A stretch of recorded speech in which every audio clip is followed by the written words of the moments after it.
어떤 놈의 애새끼야? 당장 말해. 남편이 제 뺨을 때렸을 때 저는 이 사람이 정말 제 남편이 맞나 싶었습니다. 하지만 이런 상황이 벌어진 데에는 아주 충격적인 이유가 있었습니다. 여러분은 지금 어디서 이 이야기를 듣고 계신가요? 몇 살이시고 무엇을 하면서 듣고 계신지 댓글로 꼭 남겨주세요. 결혼한 지 5년째 되던 해였습니다. 아이가 없다는 게 제 삶에서 가장 큰 고민이었습니다. 병원을 다녀도 특별한 이상은 없다고 했습니다. 남편 진수도 검사를 받았지만 의사는 고개를 가로저었습니다. 원인을 찾을 수 없다는 말이었습니다. 그렇게 시간만 흘렀습니다. 시댁에서는 명절 때마다 아직도 소식이 없냐며 은근히 압박했고 친구들은 하나둘 아이 사진을 자랑했습니다. 저는 점점 초라해졌습니다. 남편은 그런 저를 위로하는 대신 너무 스트레스 받지 말라는 말만 건넸습니다. 위로가 아니라 회피였습니다. 그해 4월 남편이 퇴근하며 말했습니다. 여보, 병근이 아내 미경이가 애 데리고 우리 집에서 2달 정도 지내게 됐어. 갑작스러운 말이었습니다. 저는 당황해서 물었습니다. 왜요? 무슨 일 있어요? 병근이가 인도로 장기 출장 가는데 미경이가 애 데리고 혼자 있기 힘들다잖아. 우리 도와줘야지. 저는 뭔가 이상하다고 느꼈습니다. 미경 씨에게는 친정도 있고 시댁도 있을 텐데 왜 굳이 우리 집인지 이해가 되지 않았습니다. 하지만 남편은 이미 허락한 뒤였습니다. 제 의견을 물어보지도 않고 결정해버렸습니다. 상해 좀 하고 그러시죠. 아니, 뭘 그렇게까지. 친구 아내고 불쌍한데 도와줘야지. 당신도 애 낳으면 애 키우는 게 얼마나 힘든지 알 거야.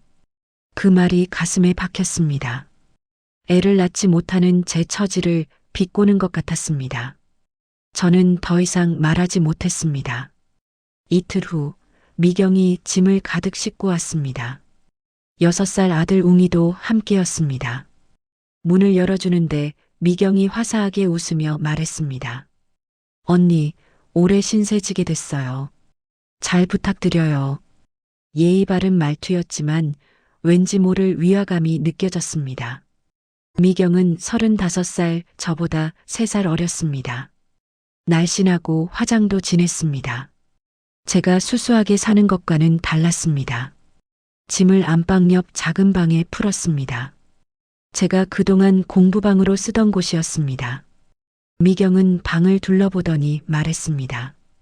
여기 좀 좁은데 웅이 놀 공간이 없네. 언니, 거실 소파 좀 치워도 돼요? 애가 뛰어놀아야 하거든요. 첫날부터 이런 요구를 하다니 당황스러웠습니다. 하지만 남편이 거들었습니다. 그래, 소파 하나 치우면 되지. 어차피 우리 둘이 앉기엔 크잖아. 저는 그 소파가 결혼 초에 제가 아르바이트에서 산 거라 애착이 있었습니다. 하지만 말하지 못했습니다. 손님한테 인색하게 보일까봐 참았습니다. 저녁을 준비하는데 미경이 부엌으로 들어왔습니다. 언니, 진수 오빠 돼지갈비 좋아하잖아요. 제가 오늘 저녁 만들게요. 예전에 자주 해줬는데 오빠가 엄청 좋아했어요. 예전에 해줬다는 말이 묘하게 걸렸습니다. 남편과 미경은 대학 동아리 선후배 사이였습니다. 남편의 절친 병근과 미경이 연애할 때부터 넷이 자주 어울렸다고 들었습니다. 하지만 제가 남편을 만났을 때는 이미 미경과 병근이 결혼한 후였습니다. 아니에요, 제가 할게요. 언니도 피곤하실 텐데. 전 괜찮아요. 미경은 제 말을 무시하고 냉장고를 열어 재료를 꺼냈습니다. 마치 자기 집처럼 자연스러웠습니다. 저는 할 말을 잃고 물러섰습니다. 저녁 식탁에서 남편은 연신 역시 내가 해주는 갈비가 제일 맛있어라며 엄지를 치켜 세웠습니다. 미경은 수줍게 웃으며 대답했습니다.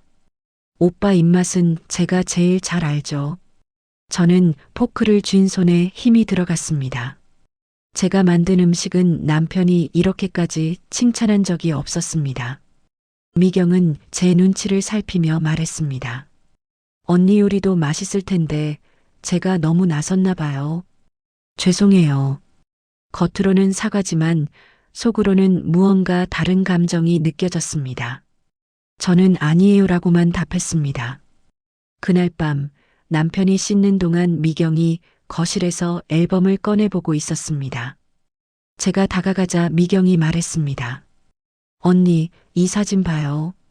오빠 대학 때 정말 잘생겼죠? 저도 이때 오빠한테 반했었는걸요. 농담처럼 던진 말이었지만 제 심장은 철렁 내려앉았습니다. 미경은 계속 사진을 넘기며 추억을 늘어놓았습니다. 제가 모르는 남편의 과거, 제가 없던 시간들을 마치 자랑하듯 이야기했습니다. 남편이 나오자 미경이 환하게 웃으며 말했습니다. 오빠, 우리 옛날 사진 보고 있었어요. 그때 정말 재밌었죠? 그러게 참 좋았지. 남편도 웃으며 대답했습니다. 둘은 옛 추억을 나누며 웃었습니다. 저는 그 옆에 서 있었지만 투명 인간 같았습니다. 제가 끼어들 틈이 없었습니다. 밤늦게 잠자리에 들었습니다. 남편에게 조심스럽게 말했습니다. 여보, 미경 씨가 좀 불편하게 하는 것 같아요. 뭐가? 너무 스스럼 없이 구는 것 같아서요. 마치 여기가 자기 집인 것처럼요. 남편은 한숨을 쉬었습니다. 당신 신경 쓸 데가 없으니까 그런 거 신경 쓰나 보네. 남의 집살이 하는 사람한테 좀 너그럽게 대해. 2달이면 끝이야. 그 말에 가슴이 무너졌습니다. 제 말은 들으려 하지도 않았습니다. 오히려 저를 속 좁은 사람으로 만들었습니다. 이틀째 되는 날 출근 준비를 하는데 미경이 남편에게 다가갔습니다. 오빠, 넥타이가 삐뚤어졌어요. 미경은 자연스럽게 남편의 넥타이를 고쳐주었습니다. 두 사람의 거리가 가까웠습니다. 저는 그 모습을 보며 가슴이 답답해졌습니다. 남편은 고마워라며 웃었습니다. 현관문이 닫히고 집에는 저와 미경, 웅이만 남았습니다. 미경은 소파에 앉아 TV를 켰습니다. 마치 안주인처럼 편안하게 다리를 꼬고 앉았습니다. 언니, 커피 한 잔 부탁해도 될까요? 손님이라 거절할 수 없었습니다. 커피를 내려주는데 미경이 말했습니다. 언니는 오빠 대학 동기도 아니고 친구도 아니잖아요. 오빠 어떻게 만났어요? 소개팅으로 만났어요. 아, 그렇구나. 오빠가 저한테는 첫눈에 반해서 결혼했다고 했는데 그 말에 손이 멈췄습니다. 남편이 미경에게 왜 그런 말을 했을까요? 저는 애써 태어난 척하며 대답했습니다. 그런가요? 미경은 빙그레 웃으며 커피를 마셨습니다. 그 미소가 왠지 불편했습니다. 사흘째 제가 외출하고 돌아왔을 때였습니다. 미경이 제 화장대 앞에 앉아 제 화장품을 쓰고 있었습니다. 백화점에서 비싸게 산 에센스였습니다. 저기, 그거 제 거예요. 아, 미안해요, 언니. 제가 깜빡하고 제 거 안 가져왔어요. 하나만 쓸게요. 미안하다면서도 손을 멈추지 않았습니다. 저는 아무 말도 하지 못했습니다. 그날 저녁 남편에게 이 일을 말했습니다. 미경 씨가 제 화장품을 마음대로 써요. 그게 뭐 대수야? 화장품 하나 나눠 쓰는 게. 당신 너무 예민한 거 아니야?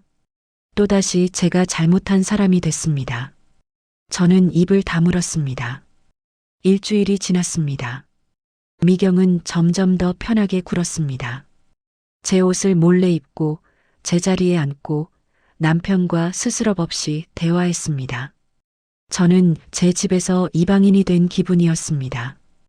어느 날 밤 화장실을 가다가 미경의 방에서 불빛이 새어나오는 걸 봤습니다.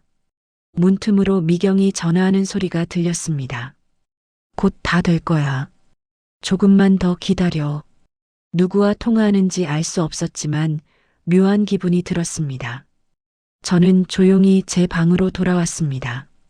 그날 밤 잠이 오지 않았습니다. 불안한 예감이 온몸을 감쌌습니다.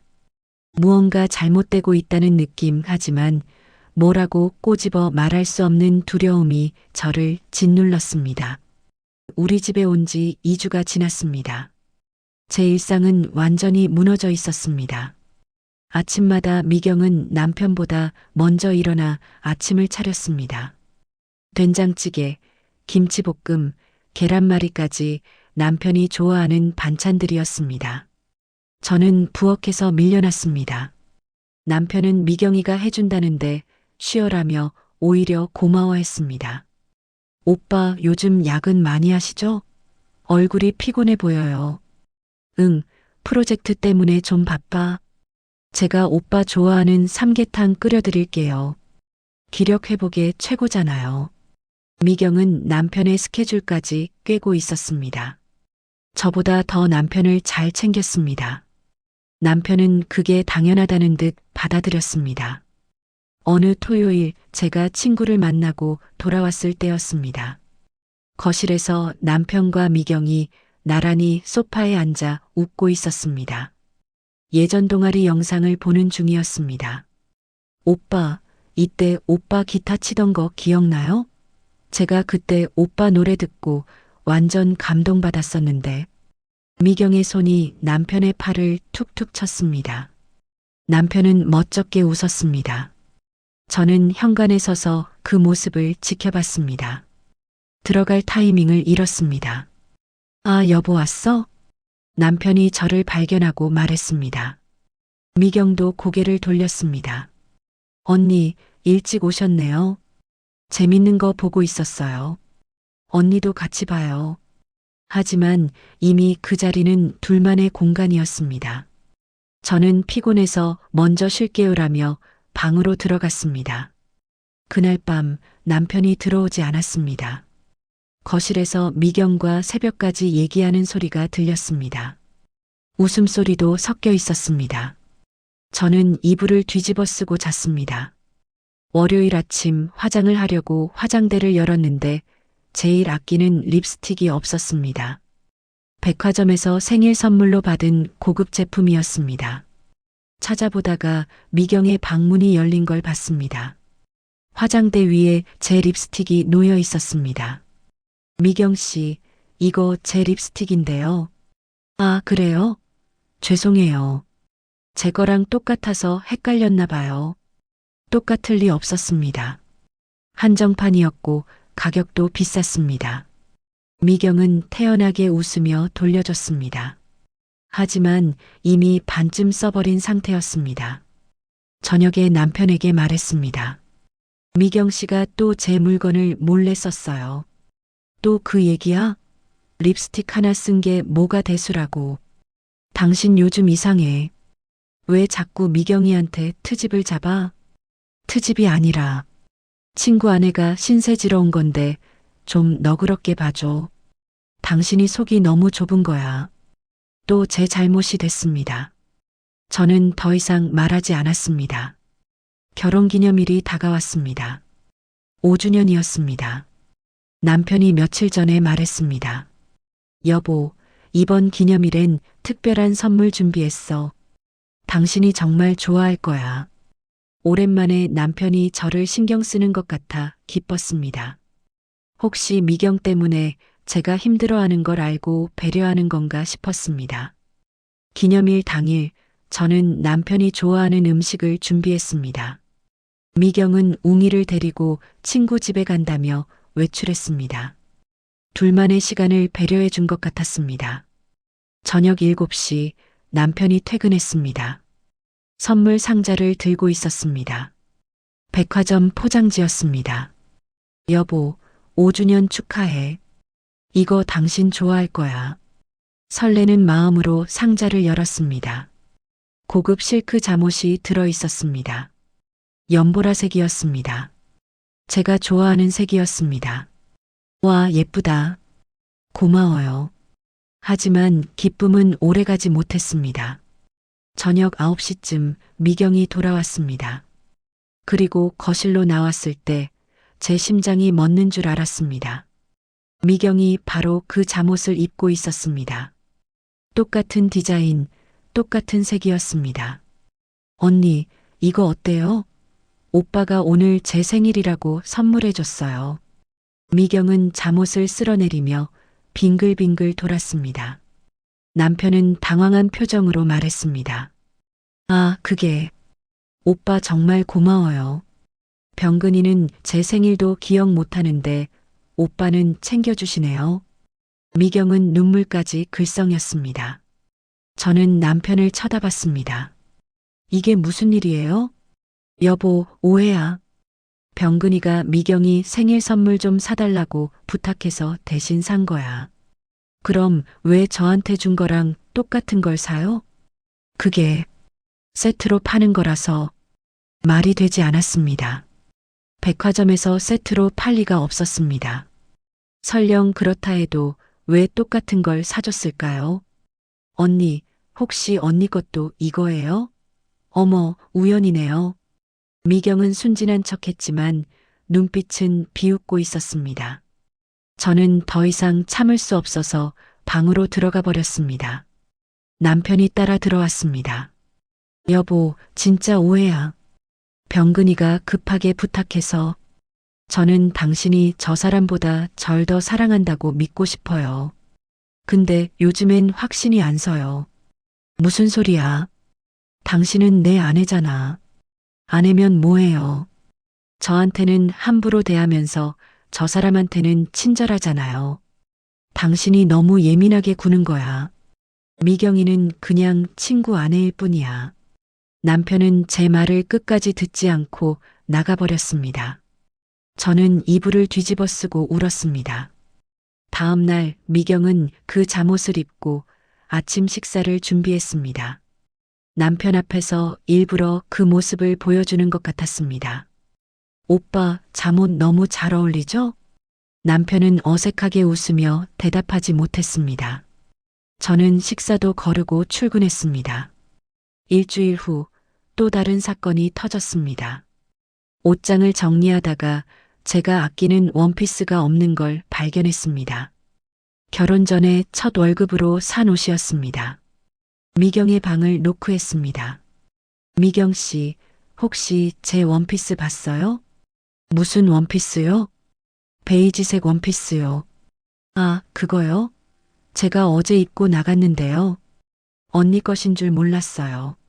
워낙 오래된 옷이라 아무도 안 입는 줄 알았어요. 오래됐다는 말에 가슴이 찢어졌습니다. 그 옷은 저한테 의미가 있었습니다. 그래도 물어보고 입어야죠. 언니, 화내지 마세요. 빨아서 드릴게요. 근데 커피를 좀 쏟아서 얼룩이 생겼어요. 뭐라고요? 세탁소 맡기면 될 거예요. 제가 비용 낼게요. 미경은 미안해하는 척도 하지 않았습니다. 저는 할 말을 잃었습니다. 저녁에 남편에게 말했습니다. 미경 씨가 제 옷을 몰래 입고 나가서 망쳐놨어요. 또 시작이야? 옷 하나 빌려 입은 걸 가지고 왜 그래? 세탁소 맡기면 되잖아. 문제는 허락도 안 받았다는 거예요. 에휴, 당신 왜 이렇게 까칠하게 굴어? 한 집에 사는데 뭘 그렇게 따져? 미경이가 들으면 기분 나쁘겠다. 저는 소리쳤습니다. 저 사람 기분은 왜 걱정하고 제 기분은 왜 안 물어봐요? 목소리 좀 낮춰. 옆방에서 다 들린다고. 남편은 제가 아니라 미경을 걱정했습니다. 저는 웃음이 나왔습니다. 제 남편이 맞나 싶었습니다. 그날 밤 저는 혼자 생각했습니다. 이 상황이 정상인가? 아니면 제가 정말 예민한 건가? 하지만 아무리 생각해도 미경의 행동은 의도적이었습니다. 새벽에 물을 마시러 나갔습니다. 미경의 방에서 불빛이 새어나왔습니다. 또 전화하는 소리가 들렸습니다. 응, 잘 되고 있어. 조금만 더 있으면 저 여자 완전히 무너질 거야. 제 발이 얼어붙었습니다. 저 여자라니 저를 말하는 건가요? 걱정 마. 진수 오빠는 내 손 안에 있어. 심장이 쿵쾅거렸습니다. 미경은 계속 말했습니다. 옛날부터 내가 오빠 좋아했잖아. 이번 기회에 확실히 정리할 거야. 더 이상 듣지 못하고 제 방으로 뛰어들어갔습니다. 손이 떨렸습니다. 미경은 처음부터 의도가 있었던 겁니다. 남편을 빼앗으려고 온 거였습니다. 아침에 남편에게 말했습니다. 미경 씨, 내보내요. 갑자기 무슨 소리야? 저 사람 수상해요. 당신한테 마음이 있는 것 같아요. 남편은 비웃었습니다. 무슨 드라마를 보고 온 거야? 미경이가 나한테? 미경이는 병근이 아내고 나는 당신 남편이야. 당신 상상이 너무 과한 거 아니야? 어젯밤에 전화하는 거 들었어요. 엿들었다는 거야? 당신 정말 이상해졌어. 친구 아내한테 그런 망상을 품다니. 망상이라는 말에 기가 막혔습니다. 저는 더 이상 말하지 않았습니다. 어차피 믿지 않을 테니까요. 그날부터 저는 미경을 감시했습니다. 하지만 미경은 교묘했습니다. 남편 앞에서는 예의 바르고 순진하게 굴었습니다. 증거를 잡을 수 없었습니다. 한 달이 지났습니다. 저는 지쳐갔습니다. 제 집에서 이방인처럼 살았습니다. 남편은 점점 멀어졌습니다. 제 말은 믿지 않고 미경의 편만 들었습니다. 그런데 그때 생리가 멈췄습니다. 임신일 수도 있다는 생각이 들었습니다. 약국에서 테스트기를 사서 확인했습니다. 2줄이었습니다. 임신이었습니다. 임신이었습니다. 믿기지 않았습니다. 5년을 기다렸던 기적이었습니다. 병원에 가서 확인했습니다. 의사가 웃으며 말했습니다. 축하드려요. 5주 차예요. 진료실을 나오며 눈물이 났습니다. 기쁨과 안도가 뒤섞였습니다. 이 아이가 우리 부부를 다시 이어줄 거라고 믿었습니다. 남편도 이제 저를 다시 사랑해 줄 거라고 생각했습니다. 집에 돌아와 계획을 세웠습니다. 어떻게 알려줄까? 특별하게 하고 싶었습니다. 결혼기념일 선물이 엉망이 됐으니 이번엔 제대로 감동을 주고 싶었습니다. 다음 날 미경이 웅이를 데리고 공원에 간 사이 집을 꾸몄습니다. 거실에 풍선을 달고 케이크를 준비했습니다. 케이크 위에는 우리 아기가 생겼어요 라고 썼습니다. 남편이 퇴근하는 시간에 맞춰 촛불을 켰습니다. 문이 열렸습니다. 여보, 왜 이렇게 어두워? 남편이 불을 켜려는 순간 제가 막았습니다. 잠깐만요. 오늘 특별한 날이에요. 촛불을 든 채 케이크를 들고 나갔습니다. 남편의 얼굴이 희미한 불빛에 비쳤습니다. 여보, 우리. 남편이 케이크를 받습니다. 문구를 읽는 순간 남편의 표정이 굳었습니다. 기쁨이 아니었습니다. 놀라움도 아니었습니다. 분노였습니다. 뭐? 남편의 목소리가 차가웠습니다. 임신했어요. 5주 차래요. 우리 드디어. 남편이 케이크를 낚아챘습니다. 바닥에 내동댕이 쳤습니다. 케이크가 산산조각 났습니다. 당신 미쳤어? 여보, 어떤 놈의 애새끼야? 당장 말해. 귀를 의심했습니다. 남편이 제 어깨를 붙잡고 흔들었습니다. 누구애야? 말해. 무슨 소리예요? 당신 아기잖아요. 그 순간 남편의 손이 제 뺨을 내리쳤습니다. 닥쳐. 뺨이 화끈거렸습니다. 눈물이 터졌습니다. 남편은 이를 악물고 말했습니다. 난 씨 없는 수박이야. 뭐라고요? 고등학교 때 오토바이 사고 났던 거 모르냐? 그때 심하게 다쳐서 평생 애를 가질 수 없다고. 의사가 그랬어. 머릿속이 하얘졌습니다. 남편이 불임이었다고요? 그럼 그동안 병원 다닌 건 당신이 원인인 줄 알았지. 근데 당신 몸에 이상 없다고 하니까 확신했어. 내가 문제라는 걸. 왜 진작 말 안 해줬어요? 말하면 뭐해? 어차피 해결 안 되는데. 남편이 저를 밀쳤습니다. 뒤로 비틀거렸습니다. 그러니까 당신이 바람핀 거잖아. 누구야? 회사 남자야? 아니면 동창? 아니에요. 저 그런 거 안 했어요. 그럼 애는 어떻게 생긴 거야? 성령으로 잉태했냐? 남편은 비웃었습니다. 저는 무릎이 꺾였습니다. 바닥에 주저앉았습니다. 여보, 제 말 좀 들어줘요. 전 정말 입 닥쳐. 당신 얼굴도 보기 싫어. 남편은 밖으로 나가버렸습니다. 문이 쾅 닫혔습니다. 저는 바닥에 엎드려 울었습니다. 산산조각 난 케이크, 꺼진 촛불, 터진 풍선, 모든 게 부서졌습니다. 제 꿈도, 희망도, 결혼 생활도 얼마나 울었을까요? 정신을 차렸을 때는 밤 11시였습니다. 현관문이 열렸습니다. 남편이 돌아온 게 아니었습니다. 미경이었습니다. 언니, 무슨 일 있었어요? 미경이 방에서 나와 저를 내려다봤습니다. 저는 대답하지 못했습니다. 케이크가 왜 이래요? 언니, 괜찮아요? 미경이 저를 부축했습니다. 소파에 앉혔습니다. 물을 가져다 줬습니다. 진수 오빠는 어디 갔어요? 나갔어요. 싸우셨어요? 저는 고개를 끄덕였습니다. 미경은 한숨을 쉬었습니다. 언니, 요즘 오빠한테 너무 집착하는 것 같아요. 그러니까 오빠가 부담스러워하는 거예요. 집착이라고요? 저는 고개를 들었습니다. 제가 집착을 했나요? 언니도 모르게 그런 거예요. 오빠 말 들어보니까 언니가 요즘 이상하대요. 의심도 많이 하고. 그게, 언니, 남자들은 여자가 너무 매달리면 싫어해요. 좀 여유를 가져요. 미경의 말이 제 가슴에 박혔습니다. 정말 제가 잘못한 걸까요? 언니, 씻고 주무세요. 제가 케이크 치울게요.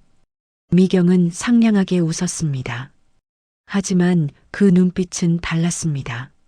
승리한 사람의 눈빛이었습니다. 저는 방으로 들어갔습니다. 샤워를 했습니다. 뜨거운 물이 몸을 적셨지만 추위는 가시지 않았습니다. 거울을 봤습니다. 뺨에 빨간 손자국이 남아 있었습니다. 남편이 때린 자국이었습니다. 임신한 아내를 때리다니. 이 사람이 제 남편이 맞나 싶었습니다. 배를 쓰다듬었습니다. 아기가 느껴지지 않았지만 거기 있다는 걸 알았습니다. 미안해. 엄마가 못나서 미안해. 눈물이 또 흘렀습니다. 남편은 새벽 3시에 들어왔습니다. 술 냄새가 진동했습니다. 비틀거리며 침대에 쓰러졌습니다. 저는 옆에 누워 남편을 봤습니다. 코 고는 소리가 들렸습니다. 저를 때린 손이 이불 위에 놓여 있었습니다. 사랑했던 사람이었습니다. 행복하게 살 거라고 믿었던 사람이었습니다. 하지만 이제는 낯선 사람 같았습니다. 다음 날 아침 남편은 아무 일도 없었다는 듯 출근했습니다. 사과도 없었습니다. 저는 말을 걸지 못했습니다. 미경은 평소처럼 아침을 차렸습니다. 남편은 잘 먹겠습니다라며 미경에게 미소를 보냈습니다. 저한테는 눈길도 주지 않았습니다. 문이 닫혔습니다. 집에는 저와 미경만 남았습니다. 언니, 어젯밤에 오빠한테 혼났죠? 미경이 커피를 마시며 물었습니다. 네. 오빠가 저한테 말했어요. 언니가 이상한 소리를 했다고. 이상한 소리요? 임신했다고 했다면서요? 제 손이 멈췄습니다. 오빠가 그러는데 오빠는 애를 가질 수 없대요. 그러니까 언니가 거짓말을 한 거잖아요. 거짓말 아니에요. 정말 임신했어요. 그럼 누구 애예요? 미경의 목소리가 날카로워졌습니다. 당연히 남편. 언니, 오빠는 불임이에요. 고등학교 때 사고로. 그걸 모르고 결혼한 거예요? 저도 어제 처음 들었어요. 어머, 그럼 더 큰일이네요. 그럼 정말 다른 남자애잖아요. 아니라니까요. 소리쳤지만 미경은 고개를 저었습니다. 언니, 저 걱정돼서 그러는데요. 오빠한테 진실을 말하는 게 나을 것 같아요. 누구 아기인지. 제발 그만해요. 저는 방으로 뛰어들어갔습니다. 문을 잠갔습니다. 침대에 누워 생각했습니다. 남편이 정말 불임일까요? 아니면 거짓말일까요? 하지만 남편이 왜 거짓말을 하겠어요?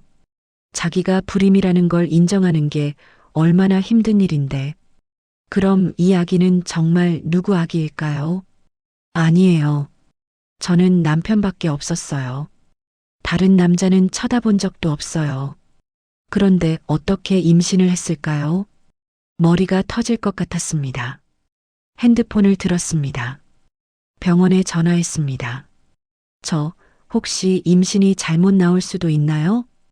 임신 테스트는 정확도가 높습니다만 확실한 건 병원에서 다시 검사해 보시는 게. 전화를 끊었습니다. 병원에 다시 가야 할까요?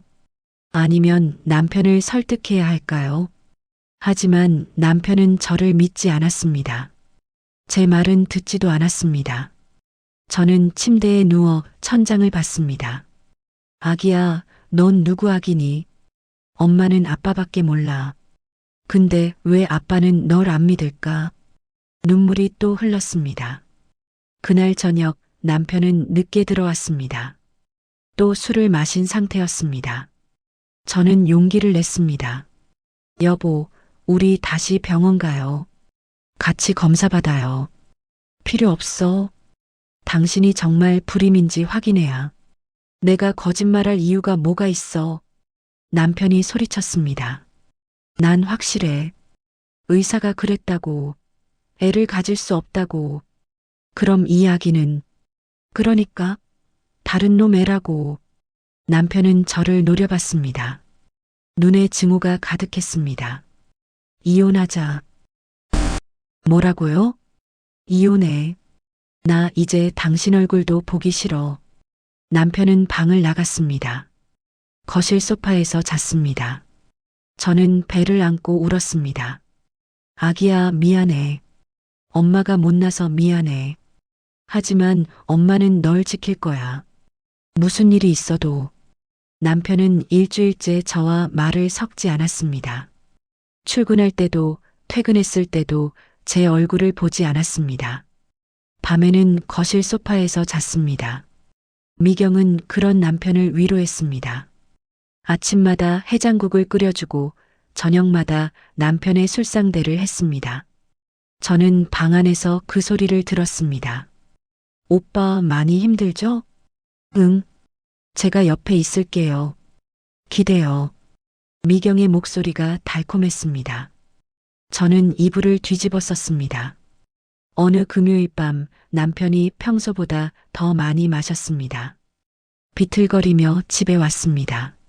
미경이 남편을 부축했습니다. 오빠 조심해요. 미경아, 너는 참 착하다. 오빠도 고생 많으세요. 미경은 남편을 소파에 눕혔습니다. 담요를 덮어줬습니다. 저는 방문을 살짝 열고 지켜봤습니다. 미경이 남편의 이마를 쓰다듬었습니다. 그 손길이 너무나 자연스러웠습니다. 오빠, 제가 옛날부터 말했잖아요. 문숙이 걔 남자 관계 복잡하다고. 미경의 목소리가 들렸습니다. 그랬었지. 오빠가 불임인 거 알고 일부러 다른 남자 씨를 받은 거예요. 아기가 갖고 싶어서. 그런 건가? 오빠는 너무 착해서 속는 거예요. 저 같은 사람이 옆에 있었어야 했는데. 미경이 한숨을 쉬었습니다. 남편은 대답하지 못하고 잠들었습니다. 코 고는 소리가 들렸습니다. 미경은 남편을 보며 미소 지었습니다. 그리고 핸드폰을 꺼내 어딘가에 전화를 걸었습니다. 저는 숨을 죽였습니다. 응, 나야. 미경의 목소리가 바뀌었습니다. 차갑고 계산적이었습니다. 다 내 계획대로 되고 있어. 심장이 쿵쿵거렸습니다. 옛날에 진수 오빠 사고 났을 때 의사가 뭐라고 했는지 알아? 임신이 어려울 수도 있다고 했대. 수도 있다고. 근데 내가 오빠한테 완전 불임이라고 못 박아버렸지. 제 손이 떨렸습니다. 순진하긴. 그걸 아직도 믿고 있더라. 하하. 미경은 웃었습니다. 냉소적인 웃음이었습니다. 문숙이 그 여자 진짜 임신했나 봐. 오빠 애인 거 확실한데 멍청하게도 오빤 못 믿고 있어. 거짓말이었습니다. 남편이 불임이라는 게 다 거짓말이었습니다. 이제 저 여자만 쫓아내면 이 집도 저 남자도 다 내 거야. 미경의 목소리에 집착이 묻어났습니다. 옛날부터 좋아했잖아, 진수 오빠. 근데 병근이가 먼저 나한테 고백해서 어쩔 수 없이 사귄 거고. 이제 바로잡을 거야. 저는 믿을 수 없었습니다. 모든 게 미경의 계획이었다는 걸. 걱정 마. 문숙이 그 여자 곧 무너질 거야. 오빠가 이혼하자고 했거든. 조금만 더 밀어붙이면 돼. 미경은 전화를 끊었습니다. 그리고 남편을 내려다보며 중얼거렸습니다. 오빠, 곧 우리 둘만 남을 거예요. 조금만 기다려요. 그 순간 제 핸드폰이 떨어졌습니다. 쿵 소리가 났습니다. 미경이 고개를 돌렸습니다. 제 방문이 열린 걸 봤습니다. 두 사람의 눈이 마주쳤습니다. 미경의 얼굴에서 미소가 사라졌습니다. 대신 차가운 표정이 드러났습니다. 언니, 엿들었어요? 저는 방문을 열고 나왔습니다. 다리가 떨렸지만 참았습니다. 다 들었어요. 다 들었으면 어쩔 건데요? 미경은 태연했습니다. 죄책감도 당황함도 없었습니다. 당신이 다 꾸민 거였구나. 남편한테 거짓말한 것도 저를 몰아붙인 것도 늦게 알았네요. 머리가 나쁜가 봐요. 미경은 비웃었습니다. 왜 이런 짓을 해요? 왜긴요. 진수 오빠가 좋으니까요. 오빠는 당신 남편 친구예요. 그게 뭐 어때서요? 사랑의 친구도 남편도 없어요. 미경은 태연하게 말했습니다. 옛날부터 오빠를 좋아했어요. 근데 병근이가 먼저 고백했죠. 어쩔 수 없이 사귀고 결혼했어요. 근데 행복하지 않았어요. 그게 우리 잘못인가요? 언니가 오빠 옆에 있는 게 잘못이죠. 언니는 오빠한테 어울리지 않아요. 수수하고 재미없고 아이도 못 낳고. 그 말에 가슴이 찢어졌습니다. 아이, 낳았는데요. 지금 뱃속에 있어요. 알아요. 그래서 화가 나죠. 내가 낳았어야 할 아이를 언니가 가졌으니까. 미경의 눈에 질투가 번뜩였습니다. 하지만 괜찮아요. 오빠가 이미 그 아이를 부정했으니까. 오빠는 언니를 더 이상 믿지 않아요. 곧 이혼할 거예요. 녹음했어요. 뭐라고요? 저는 핸드폰을 들어보였습니다. 녹음 중이었습니다. 당신이 전화하는 거 다 녹음했어요. 남편한테 거짓말한 것도 저를 모함한 것도 다요. 미경의 얼굴이 굳었습니다. 언니, 그거 지워요. 싫어요. 지우라고. 미경이 달려들었습니다. 핸드폰을 빼앗으려 했습니다. 저는 뒤로 물러나며 핸드폰을 꼭 쥐었습니다. 나요. 안 돼. 두 사람은 실랑이를 벌였습니다. 그 소리에 남편이 깼습니다. 뭐야, 무슨 일이야? 남편이 비틀거리며 일어났습니다. 오빠. 미경이 남편에게 달려갔습니다. 언니가 저를 때려요. 뭐? 남편이 저를 봤습니다. 저는 핸드폰을 들어보였습니다. 여보, 이거 들어봐요. 다 녹음했어요. 뭘 녹음했는데? 미경 씨가 당신한테 거짓말한 거요. 당신이 불임이 아니래요. 남편의 표정이 굳었습니다. 무슨 소리야? 미경 씨가 전화로 말했어요. 당신이 임신이 어려울 수도 있다는 진단을 받았는데 이 사람이 완전 불임이라고 거짓말했대요.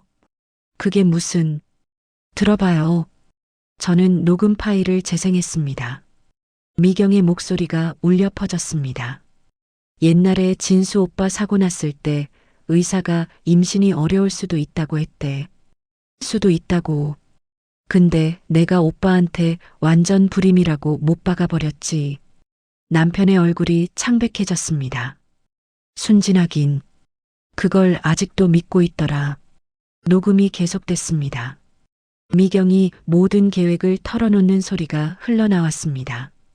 이제 저 여자만 쫓아내면 이 집도 저 남자도 다 내 거야. 녹음이 끝났습니다. 침묵이 흘렀습니다. 남편이 미경을 봤습니다. 이게 정말이야? 미경은 입술을 깨물었습니다. 대답하지 않았습니다. 미경아, 대답해. 이게 진짜야? 내가 불임이 아니었다고? 미경은 고개를 숙였습니다. 대답 못해? 남편의 목소리가 떨렸습니다. 넌 내 친구 아내잖아. 내가 널 믿었는데. 오빠, 5년이야. 5년 동안 난 내가 아이를 가질 수 없다고 믿었어. 내 아내를 의심했어. 심지어 때렸어. 남편의 목소리가 깨졌습니다. 다 내가 꾸민 거였어? 미경은 대답하지 못했습니다. 남편은 무릎을 꿇었습니다.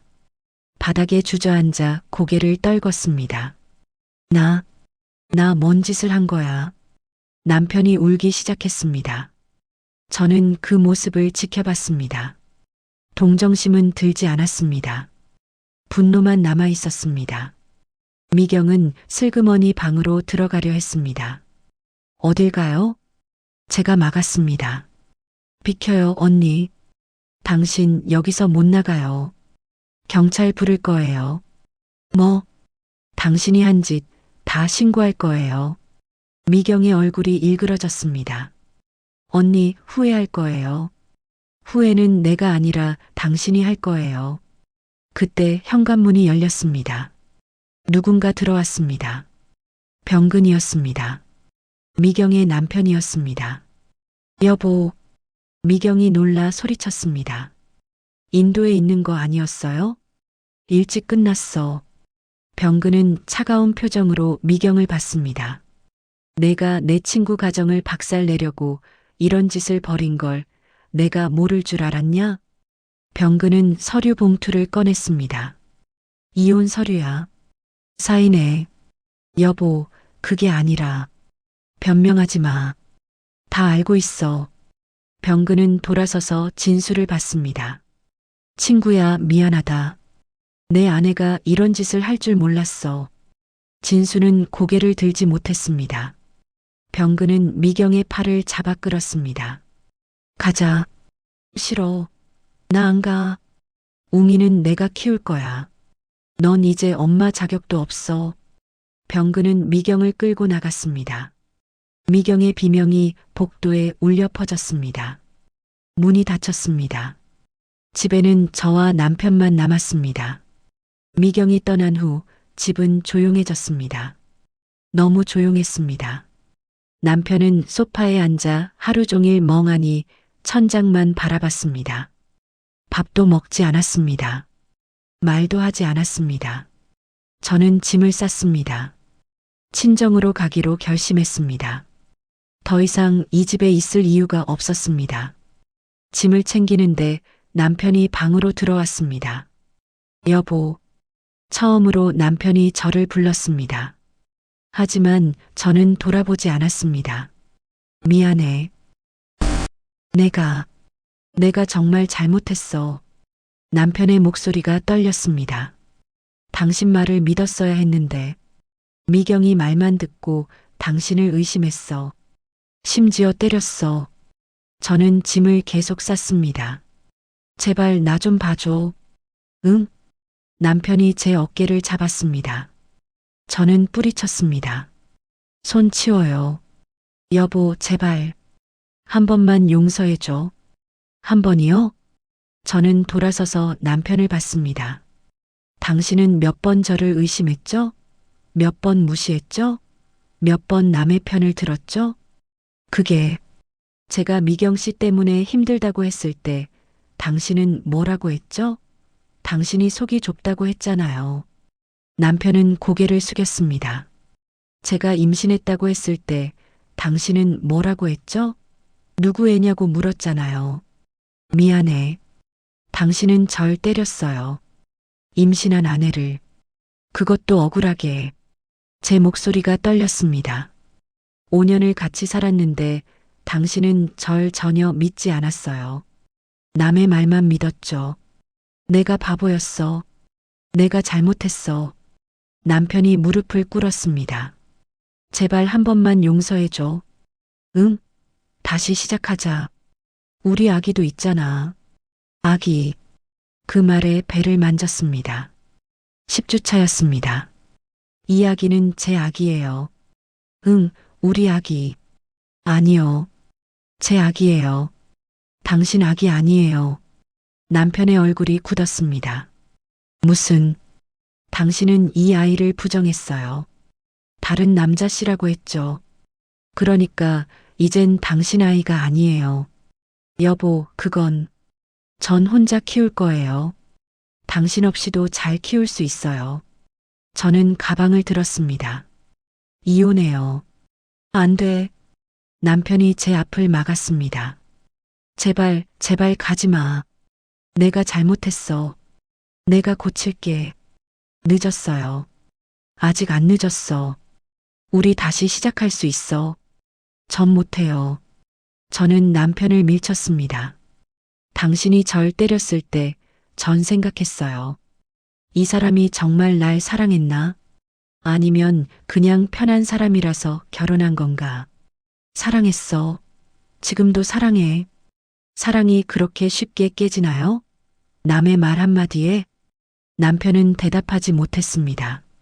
당신은 날 믿지 않았어요.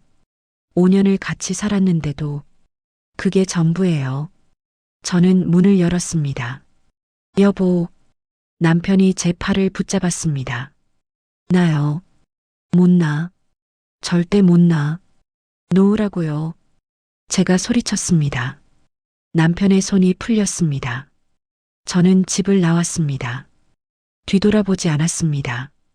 엘리베이터를 탔습니다. 문이 닫혔습니다. 그제야 눈물이 났습니다. 5년의 결혼 생활이 끝났습니다. 사랑했던 사람과 헤어졌습니다. 하지만 후회는 없었습니다. 저를 믿지 않는 사람과 같이 살 수 없었습니다. 택시를 탔습니다. 친정으로 향했습니다. 어머니가 문을 열었습니다. 문수가, 엄마, 어머니 품에 안겼습니다. 그리고 펑펑 울었습니다. 어머니는 아무 말 없이 제 등을 토닥였습니다. 일주일 후 남편에게서 문자가 왔습니다. 미안해. 정말 미안해. 돌아와줘. 답장하지 않았습니다. 제발 한 번만 기회를 줘. 답장하지 않았습니다. 아기 초음파같이 보러 가자. 응? 그 문자를 보고 웃음이 났습니다. 이제 와서 아빠 노릇을 하겠다고요? 한 달 후 이혼 조정이 시작됐습니다. 남편은 끝까지 반대했습니다. 저 사람과 계속 살고 싶습니다. 판사가 물었습니다. 부인, 남편과 재결합할 의사가 있으십니까? 없습니다. 이유가 뭡니까? 남편이 절 믿지 않았습니다. 제가 임신했을 때 다른 남자아이라고 했습니다. 폭력도 행사했습니다. 판사가 남편을 봤습니다. 사실입니까? 남편은 고개를 숙였습니다. 네. 조정은 이혼 쪽으로 기울었습니다. 2달 후 이혼이 확정됐습니다. 저는 법원을 나오며 배를 쓰다듬었습니다. 이제 14주 차였습니다. 배가 조금 나왔습니다. 이제 우리 둘만이야. 혼잣말을 했습니다. 친정에서 출산 준비를 했습니다. 아버지가 아기 방을 만들어 주셨습니다. 어머니는 아기 옷을 뜨개질했습니다. 문수가 너 혼자 키우기 힘들 거야. 괜찮아요, 엄마. 전 할 수 있어요. 그래도 전 이 아기를 지킬 거예요. 무슨 일이 있어도. 어머니는 한숨을 쉬었습니다. 하지만 말리지 않았습니다. 어느 날 산부인과에 갔습니다. 정기 검진이었습니다. 아기 건강해요. 심장 소리도 잘 들려요. 의사가 웃으며 말했습니다. 들어보실래요? 네. 의사가 기계를 배에 대었습니다. 쿵쿵쿵. 심장 소리가 들렸습니다. 제 아기의 심장 소리였습니다. 눈물이 났습니다. 괜찮으세요? 네. 너무 감동이어서요. 의사가 티슈를 건넸습니다. 엄마 혼자 키우신다고요? 네. 대단하세요. 아니에요. 당연한 거예요. 진료를 마치고 병원을 나왔습니다. 주차장에서 누군가 저를 불렀습니다. 문숙 씨. 돌아보니 진수였습니다. 남편이었던 사람이었습니다. 왜 여기 있어요? 초음파 보러 왔어. 혼자서. 나도 아빠야. 같이 보고 싶었어. 당신은 아빠 아니에요. 문수가. 전 바빠요. 가보겠습니다. 돌아서려는데 진수가 말했습니다. 미경이가 외국으로 떠났어. 병근이랑 이혼하고. 다 내 잘못이었어. 내가 미경이 말을 믿어서 이렇게 됐어. 이제 와서 무슨 소용이에요. 나 후회하고 있어. 매일. 저도 후회해요. 당신이랑 결혼한 거요. 그 말에 진수의 얼굴이 일그러졌습니다. 그래도 아기는 내 핏줄이잖아. 핏줄이 뭐가 중요해요? 당신은 이 아이를 부정했어요. 그걸로 끝이에요. 저는 차에 탔습니다. 진수가 창문을 두드렸습니다. 문수가, 제발. 시동을 걸었습니다. 차가 출발했습니다. 백미러로 진수가 무릎 꿇는 모습이 보였습니다. 하지만 돌아가지 않았습니다. 이미 끝난 일이었습니다. 집으로 돌아오는 길 배를 쓰다듬었습니다. 아가야, 엄마가 지켜줄게. 아빠는 없어도 괜찮아. 엄마가 2배로 사랑해줄게. 아기가 움직이는 것 같았습니다. 태동이었을까요? 아직 이르긴 했지만 집에 도착했습니다. 어머니가 저녁을 차려놨습니다. 문수가 밥 먹어. 네, 엄마. 가족들과 저녁을 먹었습니다. 아버지가 물었습니다. 아기 성별 나왔니? 아직이요. 다음 달에 알 수 있대요. 아들이면 좋겠다. 딸이어도 좋아요. 그래, 건강하면 됐지. 밥을 먹으며 생각했습니다. 이제 새로운 인생이 시작되는 거라고. 힘들겠지만 행복할 거라고. 왜냐하면 제 곁에는 이 아기가 있으니까. 그날 밤 침대에 누워 배를 쓰다듬었습니다. 아가야, 세상은 가끔 잔인해. 믿었던 사람이 배신하고 사랑했던 사람이 떠나가. 하지만 엄마는 너를 절대 배신하지 않을 거야. 너를 절대 떠나지 않을 거야. 엄마가 지켜줄게. 평생. 창밖으로 달이 떠 있었습니다. 환하게 빛나는 보름달이었습니다.